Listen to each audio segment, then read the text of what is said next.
ሻሎም ቅዱሳን ይህ የሚያዛወር የትንቢታዊ አዋጅ ጊዜ ነው። ሁላችሁም ሉቃስ ወንጌል ምዕራፍ 3 ከቁጥር 21 ያለውን ቃል አብረን እንመለከታለን። ሕዝብ ሁሉ ከተጠመቁ በኋላ ኢየሱስ ደግሞ ተጠመቀ። ሲጸልይም ሰማይ ተከፈተ፣ መንፈስ ቅዱስ በአካል መልክ እንደ እርግብ በእርሱ ላይ ወረደ። የምወደው ልጄ አንተ ነህ፣ በአንተ ደስ ይለኛል የሚል ድምፅ ከሰማይ መጣ። በዚህ ወር የጌታ መንፈስ እንዳወጀልኝ ይህ ወር በተከፈተ ሰማይ የምትመላለስበት ወር ነው ብሎኛል። ካመንሽ ከዚህ አዋጅ ጋር ከተስማማሽ ላንቺም ላንተም ለትዳር ለህይወት ለሁለንተና የሚሆን ቃል አለኝ። ይህ ወር የተከፈተ ሰማይ ወራችሁ ነው።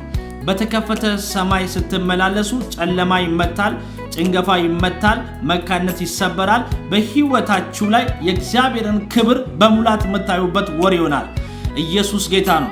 በዚህ ወር በኢየሱስ ክርስቶስ ደም እንድትመላለሱ፣ በድል እንድትመላለሱ፣ በሞገስ እንድትመላለሱ፣ በሮች በኃይል እንዲከፈቱ አወጅኩላችሁ።